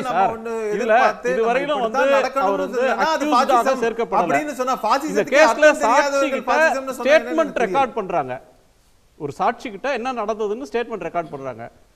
அவர் இடத்துக்கே போய் ஒரு சாட்சிகிட்ட அவருடைய சாட்சியத்தை வாக்குமூலத்தை பதிவு செய்ய முடியாதா? 7 மணி நேரம் அவரை அவரிடம் துருவி கேள்வி கேட்டு அது அவங்களோட பிரெராகேட்டிவ்ங்க. அது அவர்களுடைய பிரெராகேட்டிவ்னு நான் பார்க்கிறேன். நான் என்ன பார்க்கிறேன்னா இது சிபிஐயோட பிரெராகேட்டிவ். அவங்க இதை எங்க விசாரிக்கணும்னு நினைக்கிறாங்களோ அது அவங்களுடைய பிரெராகேட்டிவ். நான் என்ன கேட்கிறேன், ஜெயலலிதா அம்மையாருடைய கேஸை ஒரு உதாரணத்துக்கு சொல்லணும்னா கர்நாடகாவுக்கு மாற்றணும்னு ஏன் கேட்டாங்க திமுக தரப்புல இருந்து? இந்த மாநிலத்தில் இருக்கக்கூடாது இன்னொரு மாநிலம் அப்படிங்கிற மாதிரியாக சொல்லும் போதும் சரி, அது ஏன் அப்போ அவங்களே வச்சு இங்கேயே வச்சு சென்னையிலே வச்சு விசாரிக்க சொல்லியிருக்கலாமே, ஏன் அதை வெளி மாநிலத்தில் விசாரிக்கணும்னு சொன்னாங்கிற ஒரு கேள்வி வரும் இல்லையா? இந்த மாதிரி பல சிங்காரவேலர் மாளிகையில தான் அந்த சிறப்பு நீதிமன்றம்லாம் நடந்துகிட்டு இருந்தது. நல்லமன் நாயுடுலாம் இருந்தது. அதுக்கப்புறம் எதுக்கு மாத்த சொன்னாங்கங்கறதெல்லாம் ஆளுங்கட்சியாக அதிமுக வந்த உடனே சாட்சிகள் வரிசையா பல்டி அடிச்சாங்க. திடீர்னு நீதிமன்றத்தினுடைய கேள்வி குற்றப்பதிவு கேள்வியவே ஒரு குற்றவாளியாக அன்று அந்த வழக்கில் சேர்க்கப்பட்டிருந்தவருக்கு வீட்டுக்கு கொடுத்து அனுப்பிச்சு கேள்வி பதிலா மரணம் எழுதி வாங்கினாங்க. எல்லாமே மாறும்னாக்க இந்த மாதிரி பல கேசுகளை தான் நம்ம தொடர்ந்து பார்த்து கொண்டிருக்கிறோம் வரலாற்றுல. இன்னைக்கு நேத்து நம்ம பார்க்கலையே. ஆனால் என்னை பொறுத்தவரை விஜயை விசாரிக்கிறதுங்கிறது இப்போ வந்து தாவேக்காலேருந்து ஒரு தோழர் பேசினார் நினைக்கிறேன். அவர் சொல்லும்போது சொல்றாரு விஜயை வந்து சாட்சியா தான் விசாரிக்கிறாங்க அப்படின்னாக்கா அவர் என்ன ஒரு இதுவா பண்றாங்க. அதே மாதிரி இப்போ பாசிசம்னு சொன்னா பொங்கல் வருது, அதனால பொங்கலுக்கு அப்புறம் வந்து விசாரணையை தொடரலாம் இல்லைன்னா கேள்விகளை தொடரலாம் அப்படின்னு சொன்னா அதுக்கு ஓகே சொல்றாங்கன்னா ஒரு பாசிச மனநிலையில் இருக்கக்கூடியவர்கள் அப்படிதான் பிஹேவ் பண்ணுவாங்களா? இல்ல நீங்க இங்கேயே உட்காருங்க, நீங்க எல்லாம் எங்க மொத்த கேள்விக்கும் பதில் சொல்லிட்டு தான் போகணும், இந்த மாதிரியான விஷயங்களையா பண்ணுவாங்க? கேட்டது இவங்க. அதே மாதிரி அந்த என்ஃபோர்ஸ்மெண்ட் ஏஜென்சி வந்து அவங்க வந்து அவங்களுடைய கடமையை வந்து எடுத்துக்கொண்டு அதை செய்யறாங்க. அதுல ஒன்னொன்னுத்துக்கும் ஒவ்வொரு நேரத்திலையும் உள்நோக்கம் கற்பித்து கொண்டு அதுக்கு உள்ளுக்குள்ள வந்து இந்த எலெக்ஷன் விஷயங்களையும் கொண்டு வந்து சொல்லும் போது அது எந்த அளவுக்கு ஏற்புடையது? ஏன்னா கேட்டதே அவங்க தான். அப்படி இருக்கும்போது இந்த விசாரணை எப்பெல்லாம் என்ன சொல்லணும்? எல்லாரும் சேர்ந்து சொல்றாங்களா அடுத்த 6 மாசத்துக்கு விசாரிக்கவே கூடாது, எந்த கேள்வியும் கேட்கக்கூடாது அப்படின்னு சொல்ல போறாங்களா? இல்ல ஒருவேளை இந்த விசாரணையிலேயே விஜய் அவர்களுக்கு வந்து இதுல எதுவும் சம்பந்தம் இல்லை, நிரபராதின்னு எலெக்ஷனுக்கு முன்னாடி சொல்றாங்கன்னு வச்சுப்போம் ஒரு கேள்வி. அப்போ என்ன சொல்லுவாங்க? சிபிஐ பாஜக இவர்கள் வந்து விஜய்க்கு ஆதரவாக செயல்பட்டு விட்டார்கள், தமிழ்நாடு காவல்துறை அவரை குற்றவாளின்னு சொல்லியா சார்? அந்த மாதிரி உருட்ட வேண்டியது. ரமேஷ், தமிழ்நாடு காவல்துறையே எஃப்ஐஆர் போடுறப்ப அவரை குற்றவாளின்னு போடல. A1 அவர் கிடையாது சார், A1 கிடையாது. அவர் வந்து அவரை விசாரிக்கவும் இல்லை. முதலமைச்சரே சொன்னாரு ஒரு தலைவர் வந்து தன்னுடைய தொண்டர்கள் சாவதை எந்த தலைவரும் விரும்ப மாட்டாங்கன்னு சொன்னாரு. இவங்க தான் போய் சிபிஐக்கு போகணும், தமிழ்நாடு போலீஸ் விசாரிக்க கூடாது. எதிர்வினை வந்ததுக்கு அப்புறம் தான் அதெல்லாம் சொன்னாங்க. இல்ல முத நாள்லயே எஃப்ஐஆர் முத நாள் போடும்போதே அவங்க பேர் இல்ல. பாதுகாப்பு ஒரு நிமிஷம் நான் ராஜகம்பீரனுடைய கோணத்தை கேட்டு வந்து ராஜகம்பீரன் தான் அந்த பிரச்சனை முதல்ல அவர் மேல என்ன பண்ணாங்க? அவர் மேல குற்றச்சாட்டுகள் வைக்கப்பட்டதா இல்லையா? ஆமா, அவரு நீங்க கூட தான் விமர்சனம் பண்ணீங்க. அவருக்கு இதுல பொறுப்பே இல்லையா? 41 பேர் இறந்ததுல விஜய்க்கு பொறுப்பே கிடையாதா? அவருக்கு பொறுப்பு இருக்குன்னு நான் சொன்னேனே. ஒரு நிமிடம், அதுதான் நீங்க சொல்ற மாதிரி 1000 பேர் சொன்னாங்க சார். இப்போ இங்க வாதத்தை சிபிஐ நோக்கி வாதத்தை வைக்கக்கூடியவர்கள் பொறுப்பு இல்லங்கிற மாதிரி சொல்றதுதான் எனக்கு வியப்பா இருக்குன்னு நான் சொல்றேன். அவர் சொல்றாரு விஜயுடைய ஆதரவாளர், அவருடைய கட்சியை சேர்ந்தவர். விஜய் வந்து அவருக்கு ரோல் இல்ல, அவர் இன்னசென்ட்னு சொல்றாரு. அவர் பேசினாங்க, அதுதான் எனக்கு வியப்பா இருக்கு. ஓகே, திரு ராஜகம்பீரன். மாநில அரசினுடைய விசாரணை மையத்திலே விரைவாக விசாரணை நடந்தால் நமக்கு வந்து மாட்டிக்கொள்வோமோ என்று அச்சப்பட்டு அவர்களாக மத்திய அரசாங்கத்தினுடைய விசாரணை மையத்தை வந்து பாதிக்கப்பட்டவர்களின் சார்பாக மனு போடுகிறோம் என்கிற பெயரில் அவர்கள் தான் அந்த விசாரணை வளையத்துக்குள்ள சென்றிருக்காங்க. அதிகார மையம் வந்து யாராக இருந்தாலும் தன்னுடைய செயல்பாட்டின் மீது அவர்களுக்கு நம்பிக்கை இருந்திருந்தால் அது வேறு கதை. இப்போ நீங்கள் ஜனநாயகனுக்கான சென்சார்லேயே அது ஒன்றும் புரட்சிகரமான படம் இல்லை, அது ஒரு வழக்கமான ஒரு மசாலா திரைப்படம். அது ஏற்கனவே தெலுங்கில் எடுக்கப்பட்ட ஒரு திரைப்படத்தினுடைய தழுவலில் திரும்ப எடுக்கிறாங்க, ரீமேக் பண்ணுறாங்க. இப்போ இதே நெருக்கடியை பராசக்தியும் சந்தித்திருக்கிறது. ஆனால் பராசக்தியில் வந்து இன்றைக்கும் மும்மொழி கொள்கையை திணிக்கிறார்கள். இந்திக்கு எதிரான வசனங்கள் இதில் இடம்பெறுவதில் நிறையா இந்தி அரைக்கி ஒலிகன்லாம் எல்லாத்தையும் தூக்கியிருக்காங்க, 25 கட்டு கொடுத்துருக்காங்க. அவர்கள் உடனடியாக மாற்று ஏற்பாடோடு கூடிய எடிட்டிங் வெர்ஷன் வச்சிருந்ததுனால டக்குன்னு அந்த வெட்டு போக 25 கட்டு போக அது ரிவைஸ் கமிட்டி போயிருக்கு ரிலீஸ் பண்ணிட்டாங்க. இவங்களுக்கு முன்னேற்பாடு இல்லை. இவங்க வந்து ரொம்ப மிக தாமதமாக ரிலீஸ் தேதியை அறிவிச்சுட்டு தான் இவங்க வந்து சென்சார் தட்டையா அப்படி பார்க்க முடியுமா? அப்ப முன்னேற்பாடு இப்போ வந்து சுதா கோங்கரா அவர்கள் ஒரு பேட்டியில் சொல்கிறாங்க, என்கிட்ட ABCDன்னு 4 பிளான் வச்சுருந்தேன், இந்த காட்சியை தூக்குனா என்ன பண்ணணும், இந்த காட்சியை தூக்குனா என்ன பண்ணணும்னு நான் வந்து சென்சார் கட் இதெல்லாம் வரும்னு நினைத்து நாங்கள் வந்து ரிசர்ச் பண்ணி அந்த ஆல்டர்னேட் வெர்ஷன்லாம் எடுத்திருந்தோம் அப்படின்னு சொல்கிறாங்க. ஒரு ஃபில்ம் மேக்கராக அவங்களுடைய ஒரு அது மாதிரியான ஏற்பாடு இவர்கள்ட்ட இல்லை, அறிவு கூர்மை. அது மட்டும் அப்படி தட்டையா பார்க்க முடியுமான்னு கேட்குறேன் இந்த விஷயத்தில் வந்து. இல்லை, அதாவது எப்படின்னா ராணுவ தளவாடங்களை பயன்படுத்தினால் அதற்கு சான்று பெற வேண்டும், முன் அனுமதி பெற வேண்டும் என்கிற நடைமுறை பல திரைப்படங்கள்ல, விஸ்வரூபம், அமரன் போன்ற திரைப்படங்கள்ல அந்த நடைமுறை பின்பற்றப்பட்டிருக்கிறது. அப்ப இவங்களுக்கு வந்து மாற்று கருத்து வரும்னா அதுக்கு ஆல்டர்னேட்டிவ் சோர்ஸ் என்ன பண்ணணுங்கிறத பிளான் பண்ணாம அவங்க ரிலீஸ் சார். அது ஒரு கோணம். சரி, இப்போ நீங்கள் வந்து இனிஷியலாக நீங்கள் ஆர்கியூ பண்ணுறப்ப சென்சார் சான்றிதழ் தர மறுத்த போது இந்த ஆர்கியூமெண்ட் கரெக்ட் ஒரு வாதத்துக்கு. அது கோர்ட்டுக்கு போகுது, ஒரு ஜஸ்டிஸ் விசாரிக்கிறாங்க ஹைகோர்ட்டில். அவங்க வந்து நீங்கள் வந்து வேணும்னே இழுத்தடிச்சிருக்கீங்க, நீங்கள் சொன்ன கட்லாம் ஏற்றுக்கிறதுக்கு அவங்க தயாராக இருந்திருக்காங்க, நீங்கள் ரிவைசிங் கமிட்டிக்கு அனுப்பிச்சுதான் அந்த சேர்மன் முடிவு பண்ணது சட்டவிரோதம், இந்த முடக்கிறதுக்கு பார்க்குறீங்க, அவங்க அதிகாரத்தை மீறி தப்பாக யூஸ் பண்ணியிருக்கீங்க, அதெல்லாம் தப்பு, நீங்கள் ரிவைஸ் கமிட்டி இது போக தேவையில்லை, நீங்கள் பண்ணது தவறு, அதுக்கு சர்டிஃபிகேட் கொடுங்க அப்படின்னு ஆர்டர் போடுறாங்க. 2 தரப்பையும் கேட்டு அவங்க போடுறாங்க. அதற்கு பிறகு சென்சார் போர்டு நடந்து கொள்ற விதம் அப்படின்னு பார்க்குறப்ப அவங்க உள்நோக்கத்தோடு நடந்துக்கிற மாதிரி தெரியலையா? நிச்சயமா உள்நோக்கத்தோட தான் அவங்க நடந்துக்கிறாங்க. அதைத்தான் தமிழ்நாட்டின் முதலமைச்சர் கூட அமலாக்கத்துறை, வருமான வரித்துறையை தொடர்ந்து சென்சார் போர்டும் அந்த வரிசைக்கு வந்து விட்டது என்று கூட குற்றச்சாட்டை அவங்க சொல்றாங்க. அது முழுக்க அரசியல் அழுத்தம் தான். அந்த அரசியல் அழுத்தத்திலிருந்து வெளியில வருவதற்கான எந்த திட்டமிடலும் அவர்கள்ட்ட இல்லைங்கிறது தான். அவங்க எப்படி வந்து இந்த கரூர் கூட்டத்துக்கு அவர் ஜனநாயகனுடைய இசை வெளியீட்டு விழாவுக்கு போறதுக்கு ஒரு நாளைக்கு முன்னாடியே போயிடுறாரு வெளிநாட்டுக்கு போனா. ஆனா மக்கள் சந்திப்பு என்று வருகிற போது அவரை பார்க்க வருகிற கூட்டத்தை, அவரை பின்பற்றுகிற கூட்டத்தை அவமதிக்கிற விதமாக அவர் 6-7 மணி நேர தாமதத்தை ஏற்படுத்தி, செயற்கை நெரிசலை ஏற்படுத்தி, காவல்துறை கட்டுப்பாட்டை மீறி இப்படி ஒரு மோசமான சம்பவம் நடப்பதற்கு அவர் மறைமுகமாக நேரடியாக காரணமா இருக்கிறார். அவர்களுக்கு அது குறித்த எந்த குற்ற உணர்ச்சியுமே இல்லை. இன்னைக்கு அவர்கள் வந்து என்ன செஞ்சிட்டாங்கன்னா, இவருடைய பலவீனத்தை மத்திய அரசாங்கம் பயன்படுத்திக் கொள்கிறது, பாஜக வந்து பயன்படுத்திக் கொள்கிறது. இவரை எப்படியாவது வந்து இந்த சிக்கல்ல வந்து அவரா வந்து விழுந்துட்டார், இந்த வலைக்குள்ள வந்து அவரா விழுந்துட்டார். வலையை விரிச்சு வச்சு அதுல போய் நானே தான் மாட்டிக்கிட்டேன்ற மாதிரி அவர் மாட்டிக்கிட்டார். இப்போ அவருக்கு வந்து வெளியே வருவதற்கு அவருக்கு வந்து அரசியல் ரீதியான அனுபவம் இல்லை. அவர் திரையிலேயே எல்லா அரசியலையும் பார்த்தவர், தரையில் இப்போ தான் முதல் முறை அரசியலை பார்க்குறாரு. அதனால அரசியல் அழுத்தம் தான் அதுக்கு முதன்மையான காரணம் நான் கருதுறேன். அரவிந்த், சிபிஐ விசாரணை அப்படின்ற ஒன்று இவங்க வலிந்து தேடிக்கொண்ட ஒரு சிக்கலா? சிபிஐக்கு போன திரு அன்புமணியோட கேஸு 15 வருஷமா நிலுவையில் இருக்கு. சிபிஐயால் விசாரிக்கப்பட்டு கைது செய்யப்பட்டு விடுதலையான திரு டிடிவி தினகரன்ற வழக்கு ஒரு 7-8 வருஷமா அதுவும் பெண்டிங்கில் இருக்கு. சிபிஐக்கு போனால் பல ஆண்டுகள் அந்த வழக்குன்றது இழுத்தடிக்கப்படும். அரிதாக ஓரிரு வழக்குகளில் உடனே அந்த வழக்கை முடிச்சிடுறாங்க. மைக்கேல்பட்டி வழக்கு 2 வருஷத்தில் மதமாற்ற முயற்சி இல்லை அப்படின்னு சிபிஐ குற்றப்பத்திரிகை தாக்கல் பண்ணாங்க. இதில் சிபிஐ விசாரணை அப்படின்ற ஒன்றை கேட்கும்போது நாளை ஒருவேளை பிஜேபி இதை வந்து தங்களுக்கு கருவியாக ஆயுதமாக பயன்படுத்திப்பாங்கன்ற முன் யோசனை டிவிகேவுக்கு இல்லையா? அன்னைக்கு இருந்த ப்ரெஷரில், தமிழ்நாடு அரசின் மீது இருந்த கோபத்தில் சிபிஐ வேணும், அதான் நியாயம் கிடைக்கும் அப்படி நினச்சி போயிட்டாங்களா?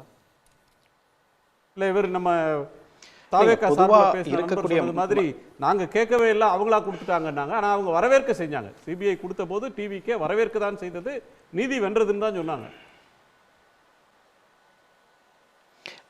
இருக்கிற மற்ற சென்ட்ரல் இன்வெஸ்டிகேட்டிவ் ஏஜென்சிஸை கம்பேர் பண்ணும்போது சிபிஐ வந்து இன்னும் கொஞ்சம் ப்ரொஃபஷனலாக இருப்பாங்க. நீ இடியை கம்பேர் பண்ணும்போது சிபிஐ வந்து எனிடே கொஞ்சம் ப்ரொஃபஷனலாக வேலை செய்யக்கூடிய ஒரு ஏஜென்சி. அதனால் அதில் எந்த மாற்று கருத்தும் கிடையாது. ஆனால் தாவேகா வந்து நாங்கள் சிபிஐ விசாரணைக்கு நாங்கள் எதிர்ப்பு தெரிவித்தோம், சிபிஐ விசாரணையை நாங்கள் வேண்டாம்னு சொன்னோம்னாலாம் ஒன்றும் கிடையாது. அவங்களோட ஆர்கியூமெண்ட்டும் மற்ற பெட்டிஷனர்ஸோட கோஆர்டினேட்டடாக தான் அவங்க ஆர்கியூ பண்ணாங்க. அதனால் இந்த வழக்கு சிபிஐக்கு சென்றதுக்கு விஜய் டிவிகே தாவேகா கட்சி சார்பில் ஃபைல் பண்ண பெட்டிஷனும் ஒரு காரணம் தான். எனவே சிபிஐ விசாரணை போனதுக்கும் எங்களுக்கு சம்மந்தம் இல்லைனாலாம் தாவேகா சார்பில் சொல்ல முடியாது. இரண்டாவது, இந்த வழக்கு விசாரணை சிபிஐக்கு போனதுனால மிகப்பெரிய ஒரு அரசியல் ரீதியாக பின்னாடியே தாவேகா கட்சி தான் சந்திக்குதோன்னு எனக்கு தோணுது. ஏன்னா இந்த வழக்கு தமிழ்நாட்டுக்குள்ளாரியே இருந்திருந்தால் இவ்வளோ பெரிய அலக்கழிக்கல் இருந்திருக்காதோன்னு எனக்கு தோணுது. இப்போ சிபிஐக்கு போனங்காட்டி தான் இவ்வளோ பெரிய ப்ரெஷர். இப்போ வந்து ஜனநாயகன் ப்ளஸ் சிபிஐ, இந்த இது கரூர் கேஸ், இந்த ரெண்டையுமே நாங்கள் தனித்தனியாலாம் பார்க்க தேவையில்லை. ரெண்டுமே ஒரு கோஆர்டினேட்டடாக கோயின்சிடென்ட்டாக ரெண்டுமே ஒரே டைமில் நடந்துட்டு வருது. எனவே விஜய்க்கு 2 தரப்புலேருந்துமே வந்து ஒரு ப்ரெஷர் இருக்கிறதா தான் நான் பார்க்குறேன். ஸோ எங்கேயோ விஜயோட லீகல் டீம் ரெண்டுலையுமே தப்பு பண்ணியிருக்காங்க. இன்ஃபேக்ட் ஜனநாயகன் படத்துக்கும் இவங்க அவசரப்பட்டு கோர்ட்டுக்கு போயிட்டாங்களோ, அவங்க உடனடியாக ரிவைசிங் கமிட்டியை எவ்வளோ சீக்கிரமாக ரிவைசிங் கமிட்டி கான்ஸ்டியூட் பண்றதுக்கான வேலையில இறங்கி நேரம் பண்ணியிருந்தாங்கன்னா ரிவைசிங் கமிட்டி படத்தை பார்த்து நேரம் கட்டெல்லாம் வந்திருக்கும், நேரம் படம் கூட ரிலீஸ் கூட பண்ணியிருக்கலாம். ரெண்டுலையுமே லீகல் டீம் ஒரு தவறான ஸ்ட்ராட்டஜியின் மூலியமா தான் 2 இடத்துலையும் போய் சிக்கிட்டாங்களோன்னு தான் எனக்கு தோணுது. இல்லைங்க, இதில் 2 இது இருக்குது. அரசியல் அழுத்தம் தர பார்க்குறாங்களா, தப்பாக போய் சிக்கிட்டாங்களா அப்படின்னா, ஒன்று இது ரெண்டுமே வந்து ஸ்பெக்குலேஷன், ரெண்டுமே தியரி. ஒன்று விஜயை தன் வழிக்கு கொண்டு வர்றதுக்கு பிஜேபி அழுத்தம் தருகிறது அப்படின்றது ஒரு தியரி. இன்னொன்று, இதில் 2 பேருக்குமே அனுகூலம் இருக்குது, 2 பேருமே கொல்யூட் பண்ணி தான் இதை செய்கிறாங்க. இப்போ படம் தள்ளி போனால் ஒரு ஹைப்பு, அது சார்ந்த விளம்பரம். டெல்லி அப்படின்னு ஒரு விசாரணைக்கு போய் வந்தாலும் அதுலேயும் வந்து ஒரு மைலேஜ் கிடைக்கிறதுக்கு பிஜேபியால் பழிவாங்கப்படுகிறார் அப்படின்னு ஒரு சித்திரம் வந்தால் அது தமிழ்நாட்டில் ஒரு ப்ளஸ். இப்படி 2 தியரியை சில பத்திரிகையாளர்கள் பேசுகிறாங்களே. இல்லைங்க, விஜயை வளர்த்துடுறங்காட்டி மிகப்பெரிய ஆபத்து அது பாஜக தான். இன்னைக்கு தேதியில பாஜக என்ன நினைக்கிறாங்க, டிஎம்கேக்கு எதிராக ஆன்டி டிஎம்கேன்னு தன்னைத்தான ஒரு பெரிய ஃபோர்ஸா நிலைநிறுத்திக்க பாஜக ஆசைப்படுறாங்க. அப்படி இருக்கும் பட்சத்தில் விஜயை நாளைக்கு வளர்த்துட்டு விஜய் நாளைக்கு ஜெயிச்சு முதலமைச்சராவோ அல்லது எதிர்க்கட்சி தலைவராகவோ வந்து உட்கார்ந்தாங்கன்னா அந்த ஸ்பேஸ் ஆன்டி டிஎம்கேங்கிற ஒரு ஸ்பேஸ் பிஜேபிக்கு கிடைக்காமையே போயிடும். எனவே பிஜேபி அந்த மாதிரி ஒரு ரிஸ்க் எடுப்பாங்களா, அது ஒரு ஷார்ட் டைம் கோலுக்காக பிஜேபி அவ்வளோ பெரிய ஒரு ரிஸ்க் எடுப்பாங்களாங்கிறது எனக்கு டவுட் தாங்க. அது கடந்த முறை கூட திமுகவுக்கு எதிராக எம்ஜிஆர் கடந்த காலங்களில் வந்தபோது கூட இதே அரசியலை தான் அந்த அன்றைய அரசாங்கம் செய்தது. ஆனால் கடைசியில் என்ன ஆயிடுச்சுன்னா, தேசிய கட்சியா திராவிட கட்சியான்னு நடைபெற வேண்டிய அரசியல் வந்து 2 மாநில கட்சிகளுக்குள்ள மாறிவிட்டது. அதே கருத்தை தான் இவரும் வலியுறுத்துறாரு. அதனால தாவேகா வந்து ஒருவேளை வளர்ச்சி பெறுவது என்பது பாஜகவுக்கு எதிரானதாகத்தான் முடியும். இப்போதைக்கு அவர்களுக்கு வந்து ஒரு ஆதரவு நிலைப்பாட்டை வந்து தற்காலிகமாக எடுத்தாலும் எதிர்காலத்திலே அது பாஜகவுக்கு வந்து ஒரு மிக தீய விளைவை தான் அது ஏற்படுத்தும் அப்படிங்கிற கருத்து தான் என்னுடைய கருத்தாக இருக்கு. அப்படித்தானா கூகுள்? அதாவது இந்த ஜனநாயக பட பிரச்சனையும் சரி, இந்த சிபிஐ விசாரணையும் சரி, இது வந்து ஒரு பிஜேபியோட ஒரு அரசியல் நாடகம் முதல்ல. ஸோ இது மாதிரிலாம் அழுத்தம் கொடுத்தால் தமிழகத்தில் தாவேகாவோட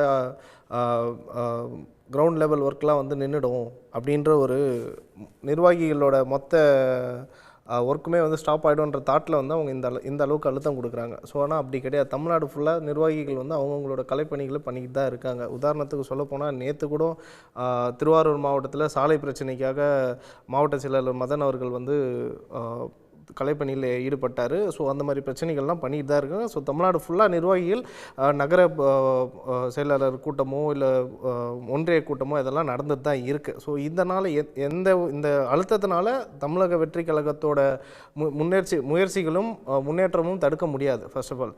அதே மாதிரி இந்த இடத்துல இந்த இப்போது சிபிஎஃப்சி வந்து இந்த அளவுக்கு சுப்ரீம் கோர்ட்டில் போய்ட்டு ஒரு கேவிஎஸ் மனு போட்டு பண்ணணுன்ற அளவுக்கு வந்து அந்த படத்தில் ஒன்றும் இல்லை. அண்ணன் சொன்ன மாதிரி அது ஒரு மசாலா திரைப்படம் தான் சொல்கிறாரு, ரீமேக்கான படம் தான் சொல்கிறாரு. அண்ணா முன்னாடியே முன்னெச்சரிக்கையாக நீங்கள் போயிருக்கணும் அப்படின்னு சொன்னாங்க. December 18 நாங்கள் கொடுத்தோம். 22 எங்களுக்கு ரிவ்யூ கொடுத்தாங்க. 23 வந்து யூஏ சான்றிதழ் வழங்கலாம்னு சொல்லி ஒரு 4 பேர் சேர்ந்து சொல்லியிருக்காங்க. 5 பேர் பார்த்த ரிவ்யூவில் ஒருத்தருக்கு மட்டும் எங்களுக்கு இது செட் ஆகலன்னு சொல்லி December 5 மேல் பண்ணியிருக்காரு. ஸோ அப்போ இந்த காரணம் கமிட்டி பார்க்கல இல்லை, ஆக்சுவலாக ஃபர்ஸ்ட் ஒரு கமிட்டி பார்த்தாங்க. ஒரு கமிட்டியில் 5 பேர் பார்த்துருக்காங்க. அந்த 5 பேரில் ஒரு நபருக்கு வந்து அது விருப்பம் இல்லை. அதாவது இந்த படத்தில் கொஞ்சம் சில கட்டெலாம் இருக்குன்னு சொல்லியிருக்காது. அது 23 சொல்லியிருக்காங்க. ஓகே, கிறிஸ்மஸ் ஹாலிடேஸ் ஒரு 3 நாள் 4 நாள் போயிடுச்சு. December 6 எங்களுக்கு மெயில் வந்திருக்க ரீசன். அப்போது இது எதனால் இந்த டிலே? அப்போது ஒரு இந்திய வரலாற்றிலே ஒரு படத்துக்காக ஒரு சென்சார் போர்டு வந்து இவ்வளோ பெரிய பிரச்சனையை, அதே மாதிரி இப்போது சென்னை தனி நீதிபதி அவர்கள் சொல்லும்போது சொல்லி அடுத்த அந்த ஜட்ஜ்மெண்ட் கொடுத்த அடுத்த ஒரு 10 நிமிஷத்தில் வந்து மேல்முறையீடு பண்ணுறாங்கன்னா அப்போ எந்த அளவுக்கு அவங்க ப்ரிப்பேராக இருக்காங்கன்றது தான் நாங்கள் பார்க்குறோம். ஸோ இங்கே வந்து இது முழுக்க பிஜேபியோட அழுத்தம், பிஜேபியோட அரசியல் நாடகமாக தான் நாங்கள் பார்க்குறோம்.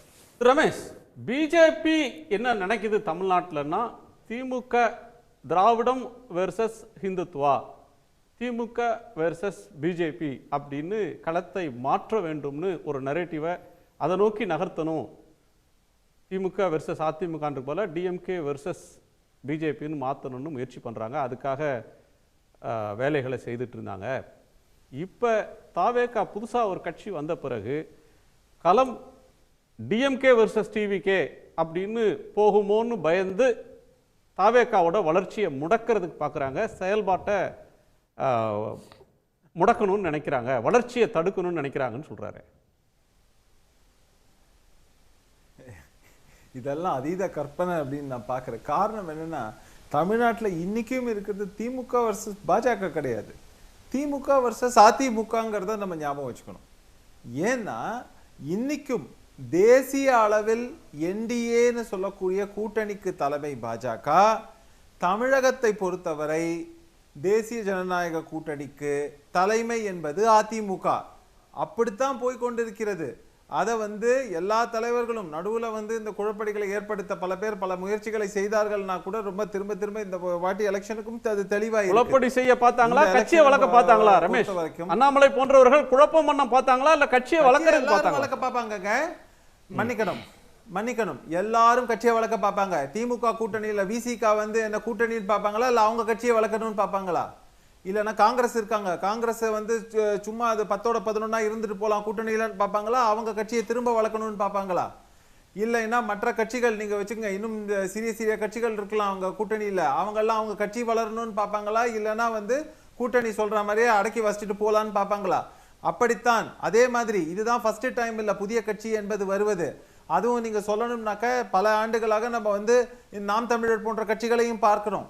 அவங்களும் வந்து பல நேரங்களில் அவங்களுடைய பல பரிமாணங்கள் சேஞ்ச் ஆயிருக்குங்கிறதையும் பார்க்குறோம். ஆனால் அவங்க எடுத்து வைக்கக்கூடியது என்ன? அப்போ அப்படி பார்த்தா நாம் தமிழர் கட்சி வர்சஸ் திமுகவாக இருக்குன்னு சொல்லிட்டு நாம் தமிழர் கட்சியை வந்து ஒழிக்கணும்னு பார்க்குறாங்கன்னு சொல்ல முடியுமா? இப்படித்தான் இருக்கிறது.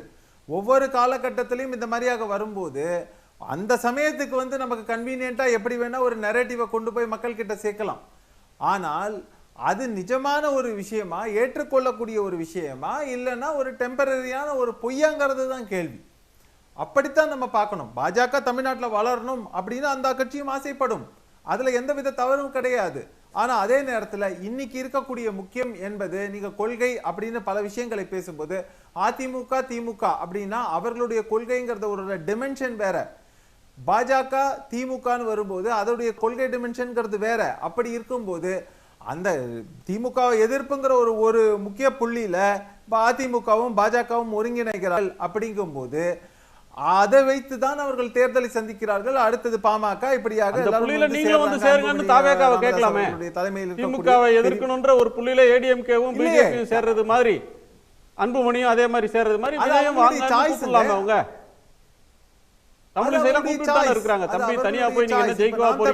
ஒரே நிமிஷம். அப்படி பார்த்தா நாம் தமிழர் கட்சியை கேட்க முடியும். அதான் சொல்றேன், திமுக எதிர்ப்புன்னு வரும், நாம் தமிழர் கட்சியை சேர்க்க முடியுதுதான். எங்க ஒரு காலத்துல பாஜகவோட திமுகவே கூட்டணியில இருந்திருக்குங்கிறதையும் நம்ம பாக்குறோம்ல. குறைந்தபட்ச செயல் திட்டம்னு சொல்லிட்டு அவங்க ஒருங்கிணைந்த முக்கிய புள்ளி என்னங்கிறதும் கேள்வி இருக்குல்ல. அதனால அரசியல்னு வரும்போது அவங்க யார் யாருடன் கூட்டணி வைக்கணும் வைக்க கூடாது அப்படிங்கறது இங்க பொறுத்த வரைக்கும் இந்த மாநிலத்தின் கூட்டணி தலைமைன்னு சொல்லக்கூடிய அதிமுக அவர்கள் பிரதான கட்சியாக இருந்து கொண்டு அவங்க முடிவு பண்ணுவாங்க. தமிழ்நாட்டில் இதே விசாரணை நடந்து அப்படியே ஒரு சின்ன கற்பனை பண்ணீங்கன்னா, கரூர் டிஎஸ்பி இந்த வழக்கை விசாரிச்சு கரூர் போலீஸ் ஸ்டேஷன்ல இருந்து விஜய்க்கு ஒரு சம்மன் வந்து அவர் போய் அங்கே கரூர் போலீஸ் ஸ்டேஷனில் அவரை உட்கார வச்சு ஒரு 7 மணி நேரம் விசாரிச்சிருந்தாங்க அப்படின்னா, தாவேகா தொண்டர்கள், விஜய் ஆதரவாளர்கள், விஜயோட ரசிகர்கள், திமுக பிடிக்காத திமுகவுடைய எதிர்க்கட்சிகள் அத்தனையும் இணைய பரப்பையே வந்து அல்லோல கல்லோலப்படுத்தியிருப்பாங்க. நிச்சயமாக அந்த காட்சி நீங்கள் யோசிச்சிங்கன்னா, ஒரு திமுகவுக்கு எதிராக ஒரு மிகப்பெரிய அளவில் அவர் பழிவாங்கப்படுறாரு, ஒடுக்குமுறை நடக்கிறது அப்படின்னு. இதில் தாவேக்காவும் எதுவும் சொல்லலை. கூப்பிட்ட உடனே ஒரு ஃப்ளைட் எடுத்துகிட்டு போய் ஒரு ஸ்டேட்மெண்ட் கொடுக்குறாங்க. திரும்ப வந்து வரணும்னு சொன்னால் அக்கார்டிங் டு அரவிந்த், சரிங்க பொங்கல் ஹாலிடேஸ் முடிச்சுட்டு நான் வரேன், வேற ஒரு டேட் சொல்லுங்கன்னு கேட்டு வராங்க. விசாரணைக்கு கோஆப்ரேட் பண்ணுறாங்க. வெளியில் எந்த கருத்தும் இல்லை. ஜனநாயகனுக்கான கேவியட் முடக்கம் இதுக்கும் எந்த கருத்தும் இல்லை. இதை ஒரு அரசியல் கட்சி ஒரு ஆட்சியில் இருக்கிறவங்க முடக்க பார்ப்பாங்க, நெருக்கடி தருவாங்க. ஒரு அரசியல் இயக்கம் அதுக்கு என்ன எதிர்வினை ஆற்றுறது, எப்படி அதை வந்து ரிட்டாலியேட் பண்ணுறாங்கன்றது ரொம்ப சிக்னிஃபிகண்ட். இதை எப்படி தாவேக்கா கையாளுதுன்னு நினைக்கிறீங்க? நிச்சயமாக தாவேக்கா பெரும் தடுமாற்றத்தில் இருக்குது. ஏன்னா அதனிடம் ஒரு வலிமையான அரசியல் நிலைப்பாடுங்கிறது இல்லை. அந்த ஊசலாட்டத்தினுடைய உச்சம்தான் மக்களுக்கான அரசியல் என்பதிலிருந்து அது மாறி அரசியல்னால் ஏதோ ஆகாயத்திலிருந்து குதிப்பது என்கிற ஒரு கற்பனையில் தான் அது மிதக்கிறதாக நான் கருதுகிறேன். உதாரணத்துக்கு எடுத்துக்கிட்டால் கரூர் சம்பவத்தை சரியாகத்தான் காவல்துறை கையாண்டது.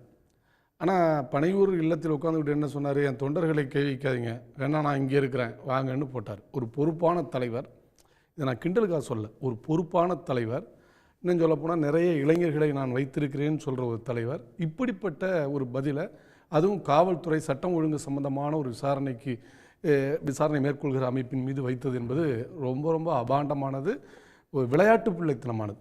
இப்போ அதே நிலை நீங்கள் எடுத்து பார்த்தீங்கன்னா, இப்போ சிபிஐ கேட்க வேண்டியதானே, நான் வீட்டில் இருப்பேன் இங்கே வந்து விசாரிங்கன்னு, ஏன் டெல்லி கிடைக்குன்னு கேட்கல. அப்போ அங்கே விசாரணை அமைப்புகளுடைய தரம் மாறுகிறது. எனவே இவருடைய குரல் மாறுகிறது. இதே 2013 தலைவா படத்தில் செல்வி ஜெயலலிதா அவர்கள் முதலமைச்சர், இவருடைய போக்குகள் பற்றி நம்ம பார்த்துருக்குறோம். அப்போ அந்த படம் அந்த டைம் டு லீட்ன்ற வார்த்தை அதை எடுக்கிறது வரலையும் விடலை, அதை எடுத்து விட்ட பிறகு தானே வந்தாங்க. அப்போ என்ன இவருடைய பரப்பு, அப்போ அந்த தேர்தலின் போது இவருடைய பரப்புரை எப்படியாக இருந்தது? அதிமுக சார்ந்ததாக இருந்ததா இல்லையா? எனவே ஒரு பக்கம் இவர் அரசியலை பயன்படுத்தி சினிமா லாபத்தை பெறுவதற்கு அந்த வைப்பை பயன்படுத்தி நீங்கள் சொன்னது மாதிரி சினிமாவில் அறுவடை செய்வது, சினிமாவை பயன்படுத்தி அரசியலை இந்த இரட்டை குதிரை சவாரி செய்து கொண்டிருக்கிறார். எனவே மக்களுக்கான அரசியல் அங்கே இல்லை. அதனுடைய விளைவு தான் நம்ம நண்பர் கூட சொன்னார், அங்கே இருக்கிற சாலை பிரச்சனையை பற்றி பேசுனாங்கன்னு. நீங்கள் எடுத்து பாருங்கள், நாங்கள் கூட்டணி கட்சி தான், ஆனால் திமுகவை எதிர்த்து அடிப்படை பிரச்சனைகளுக்காக 365 நாள் போராடிட்டு இருக்கிறோம். எந்த நிலைப்பாட்டில் நாங்கள் ஆதரிக்கிறோம், எந்த நிலைப்பாட்டில் எதிர்க்கிறோம் அப்படின்னு வரும்போது இதை எதிர்கொள்றது, ஆன்ஸ்லாட்டை எதிர்கொள்றதுல ஒரு தடுமாற்றம் இருக்குன்னு பெரும் தடுமாற்றம் இல்லை, அரசியல் பிழை செய்து கொண்டிருக்கிறது. இதே பாஜகவை பற்றிய கணிப்பு அவர்கள் தவறானது. எனவே தான் இப்பயாவது சொல்றோம், இது சரியான நேரம். தமிழ்நாட்டையும் தமிழ் மொழியினுடைய உணர்வையும் மாநில உரிமைகளையும் காக்கிறதுக்கு நீங்க சரி என்று சொன்னால் இணைந்து நின்று களம் காண வேண்டும். அதற்கு பதிலாக யாரெல்லாம் இந்த உரிமைக்கு எதிராக இருக்கிறார்களோ, யாரெல்லாம் இந்த உரிமையை வெட்ட வேண்டும் என்று நினைக்கிறார்களோ அவர்களுக்கு ஆதரவான அரசியல் நிலைப்பாட்டை தான் நீங்க எடுத்துக்கிட்டு இருக்கீங்க. எனவே இதன் மூலம் நீங்கள் தருவது என்பது தமிழ்நாட்டுக்கு உகந்த அரசியல் அல்ல. அதை தமிழர்கள் ஏற்க மாட்டார்கள். நன்றி. ஒரு கேள்வியை நேர்களிடம் வைத்திருந்தோம். கரூர் நெரிசலில் 41 பேர் உயிரிழந்த வழக்கு தொடர்பாக டெல்லி சிபிஐ அலுவலகத்தில் ஆஜரான திரு விஜயிடம் பல மணி நேரம் சிபிஐ விசாரணை நடத்தியிருப்பது எதை காட்டுகிறதுன்னு கேட்டிருந்தோம். சட்ட நடவடிக்கை என்று 43% பேரும், அரசியல் அழுத்தம் என்று 52% பேரும், கருத்து இல்லை என 5% பேர் கருத்து தெரிவிச்சிருக்காங்க. அந்த நேயர்களுக்கு நன்றி. நிறைவு பார்வை திரு கோகுல். சார் சொன்ன மாதிரி காவல்துறையினர் மேலே இவங்க அபாண்டமாக பழி போடுறாங்க அப்படின்ற மாதிரி சொல்லியிருந்தார். அபாண்டமாக பழி போடல. அதாவது 6 மாவட்டம் நாங்கள் பொதுக்கூட்டம் பேசினார். ஸோ 5 மாவட்டத்துக்கு எந்த ஒரு சப்போர்ட்டுமே எங்களுக்கு வரல போலீஸ் சைட்லேருந்து. காவல்துறை சைட்லேருந்து வராத போது கரூருக்கு மட்டும் நீங்கள் வாங்க அப்படின்னு சொல்லி எங்களை சேஃப்கார்ட் பண்ணி உள்ளே பத்திரமா கூட்டிகிட்டு போய் ஒரு இடத்துல நிற்க வைக்கிறீங்க. ஸோ அதை நாங்கள் எந்த அளவுக்கு பார்க்கணும். சரி, அதே இடத்துல விஜய் அவர்கள் விஜயன் அவர்கள் தெளிவாக சொன்னால் காவல்துறைக்கு நன்றி, என்னை இது மாதிரி கூட்டிகிட்டு வந்து விட்டீங்க அப்படின்னு சொல்லிட்டு. ஸோ கூட்டம் முன்னாடியே இந்த இடத்துல நிறுத்திங்க, கூட்டம் அதிகமாக இருக்கு. அதுக்கு முன்னாடியே பிரிட்ஜு கிட்டே அந்த ஏரியாவுக்கு முன்னாடியே வரத்துக்கு முன்னாடியே நாங்கள் இங்கே போதும்னு சொன்னதுக்கு நான் பேசிடுறேன். முன்னாடியே இங்கே போதும், இங்கேயே இருக்குது, கூட்டம் இருக்குது, நம்ம இங்கே பேசிடலான்னதுக்கு இல்லை இல்லைங்க நீங்கள் வாங்க கொஞ்சம் முன்னாடி போயிடலாம். இறுதி கருத்தா நான் சொல்றது நீதி மக்கள் நெரிசல் இருக்காங்க 12 மணிலேருந்து. அது அரசியல் அழுத்தம் கொடுக்கப்படுகிறது என்று பொதுமக்கள் கூட கருத்து சொல்லிட்டாங்க. எல்லா அரசியல் கட்சிகளும் சொல்லிட்டாங்க. விஜய் வாய் திறக்கவே இல்லை. திருப்பரங்குன்றத்திலே எப்படி ஒரு மௌனமாக கள்ள மௌனமாக கடந்து போனாரோ, சிறுபான்மை மக்களுக்கு நான் கொள்கை எதிரியா இருக்கிற பாஜகவை எதிர்க்கிறேன்னு ஒரு இரட்டை வேடத்தில் இருக்கார். அதே தான் இப்பொழுதும் அவரு தன் பிரச்சனைக்கே குரல் கொடுக்காத விஜய் தமிழ்நாட்டின் பிரச்சனைகளுக்கு எப்படி குரல் கொடுப்பாரு? அதனால அவர் ஒரு அரசியல் தலைவராக இன்னும் முதிர்ச்சி பெறவில்லை. அவர் இன்னும் ரசிகர் மன்றத்தை தான் நடத்தி கொண்டிருக்கிறார். அங்கேயும் டெல்லியில் கொஞ்சம் பேரை ரசிகர்களை வரவழைத்து கோஷம் போடுறதுக்கு தான் வச்சிருக்கிறாரு. ஒரு விசாரணையை கூட அவரால் நேர்மையாக எதிர்கொள்ள முடியல. அரசியல் ரீதியாக அவரால் எந்த அடியையும் எடுத்து வைக்க முடியல. அவர் நடத்தி கொண்டிருப்பது வெறும் திரை கவர்ச்சி அரசியல். இது நெடுநாளைக்கு நீடிக்காது, இது நிலைக்காது என்பது 2026 மக்கள் அதுக்கான தீர்ப்பு கொடுப்பாங்க. மிக்க நன்றி. ஏராளமான பார்வைகளை பகிர்ந்து உங்க எல்லோருக்கும் நன்றி. மீண்டும் சந்திப்போம். இது கேள்விக்களம், மக்களின் மேடை. உடனுக்குடன் செய்திகளை தெரிந்து கொள்ள சன் நியூஸ் பெல் ஐகானை கிளிக் பண்ணுங்க.